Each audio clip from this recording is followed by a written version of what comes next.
فكر في واجبك كما تفكر في حقك، واعمل طلبا للإتقان لا طلبا للشهرة والجزاء، ولا تنتظر من الناس أكثر مما يحق للناس أن ينتظروه منك.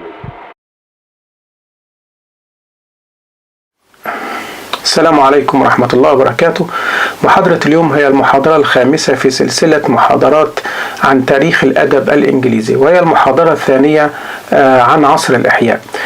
في المحاضرة الماضية قلنا إننا لا نستطيع أن نفهم النصوص الأدبية لأي عصر دون فهم للحياة السياسية والاقتصادية والاجتماعية التي ساهمت في إنتاج هذه النصوص الأدبية.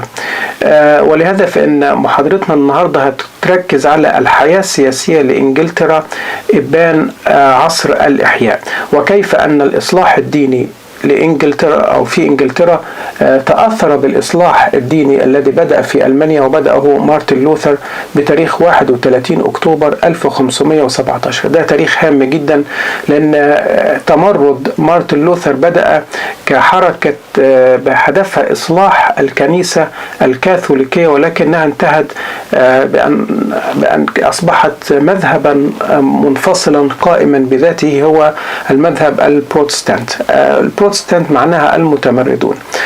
حركة الإصلاح هذه التي بدأها مارتن لوثر كان لها أثر بالغ في كل دول أوروبا بما في ذلك إنجلترا. أولا نقدر نقول إن هنري الثامن اعتلى عرش إنجلترا في 1509، وكان سنه وقتها 18 سنة، خلفا لأبيه هنري السابع.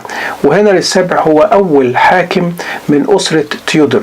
فحلقة النهاردة، محاضرة النهاردة هتكون عن حكم أسرة تيودور. حكم أسرة تيودور بدأت من 1485 لما هنري السابع حكم إنجلترا حتى 1603 بموت إليزابيث الأولى.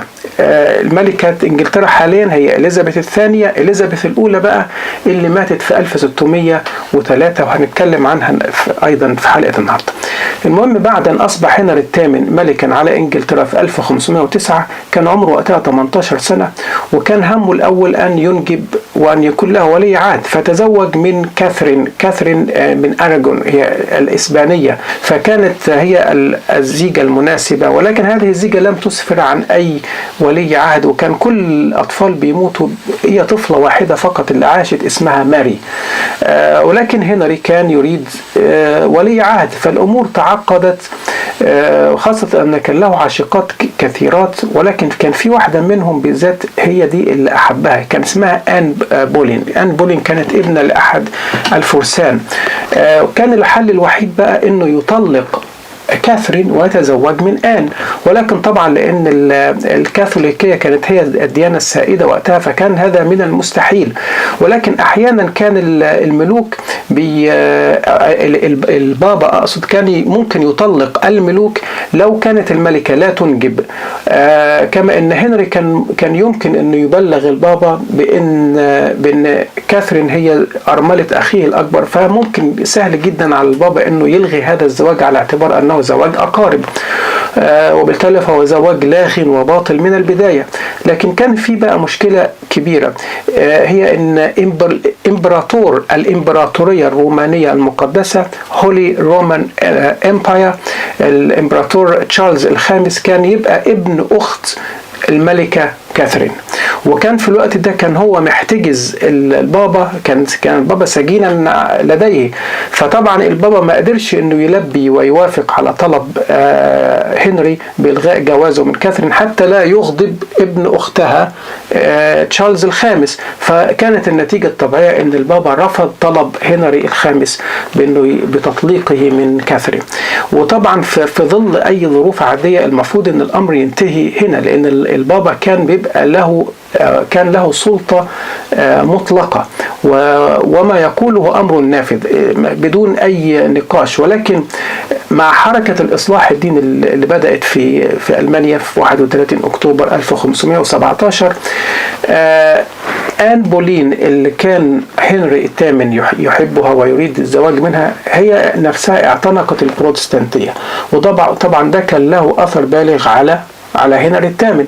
هو نفسه وجد أن البروتستانتية تقدم حلا لمشكلته رغم أنه لم يعتنقها،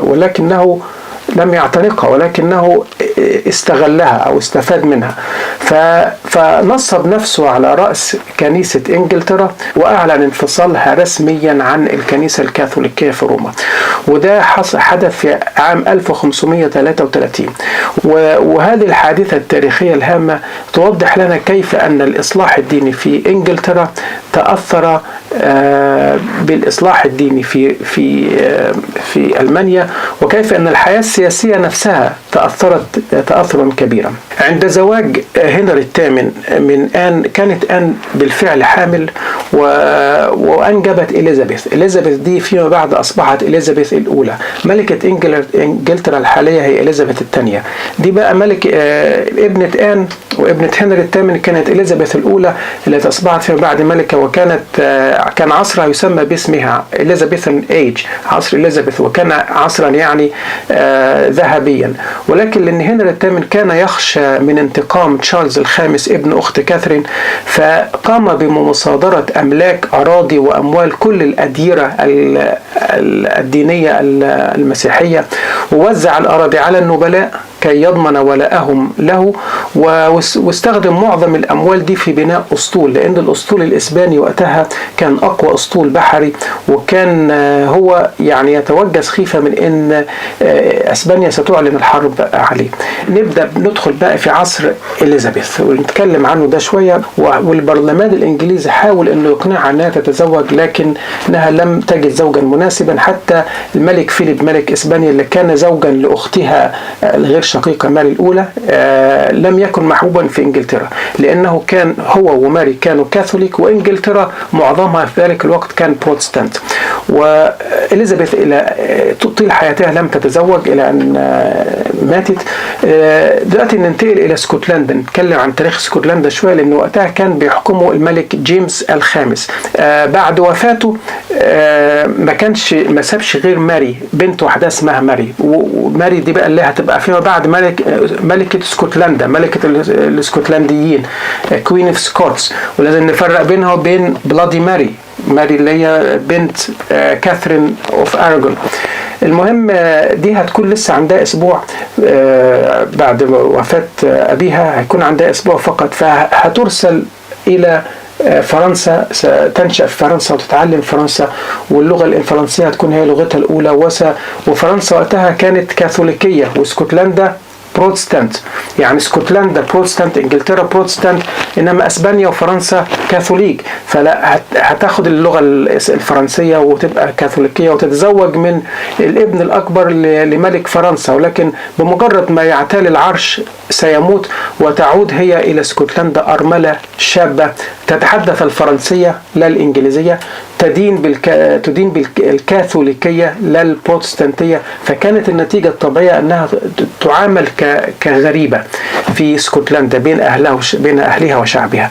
هتتزوج من ابن عمها هنري، وهتنجب منه جيمس السادس ده فيما بعد سيصبح ملك اسكتلندا وملك انجلترا ايضا، كأول ملك يجمع ما بين حكم اسكتلندا وانجلترا. الشعب الاسكتلندي هيتمرد عليها وهيسجنها. هي هتهرب من سجنها في اسكتلندا، هتروح لانجلترا تطلب حماية ملكة إليزابيث الأولى، وده هتكون كده ورطة كبيرة للملكة إليزابيث الأولى، لأن انجلترا بروتستانتية، اسكتلندا بروتستانتية، إنما ماري ديت كاثوليكية، فهي مش عايزة تغضب شعب اسكتلندا بحمايتها لماري، وفي نفس الوقت لازم تقدم لها الحماية لأنها ملكة زيها، فعايزة تحافظ على هيبة الملكات. فهتصل لحل وسط، وهي أنها تسجنها داخل انجلترا، وبذلك ترضي الطرفين، ولكن سجنها دوت هيطول لمدة 19 سنة وهي سجينة في انجلترا، الامر الذي سيغضب ملك اسبانيا وفرنسا، لان هي ربيبة فرنسا اسكتلندية، فرنسا كاثوليكية، واسبانيا كاثوليكية. فهذا الامر سيجعل العلاقة بين انجلترا وبين اسبانيا وفرنسا علاقة متوترة، خاصة الملك فيليب ملك فرنسا لم ينسى لإنجلترا أن هنري الثامن طلق خالته اللي هي كاثرين أوف أراغون. وهذا الاحتقان في العلاقات ما بين إنجلترا وبين فرنسا الكاثوليكية وإسبانيا الكاثوليكية أدى إلى يعني حدوث فتنة طائفية داخل إنجلترا نفسها، أن كل كاثوليكي داخل إنجلترا أصبح ينظر إليه على أنه جاسوس.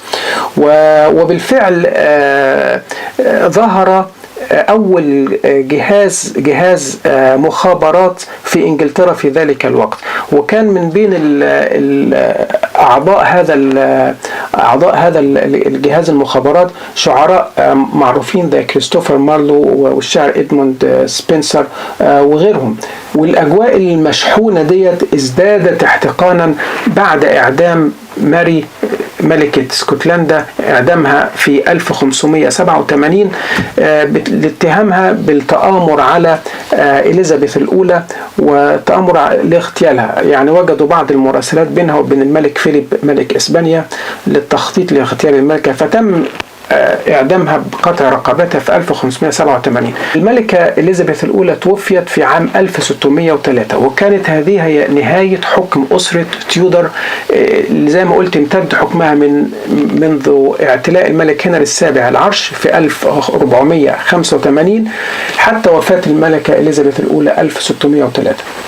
ايه اللي حصل بعد وفاة الملكة إليزابيث، وكيف اندلعت الخلافات بين الملك والبرلمان، واشتعلت الفتنة الدينية بين الطوائف المسيحية الكاثوليك البروتستانت والبيوريتانس اللي هو جماعة المتطهرين الذين كانوا يحاولون تطهير الكنيسة الإنجليزية. بعبارة أخرى ده كان بداية حكم أسرة ستيوارت 1603، ده بداية حكم أسرة ستيوارت اللي امتد ل 1714. وده إن شاء الله يكون موضوع الحلقة القادمة اللي هنركز فيها على حكم أسرة ستيوارت. فنراكم على خير إن شاء الله، والسلام عليكم ورحمة الله وبركاته.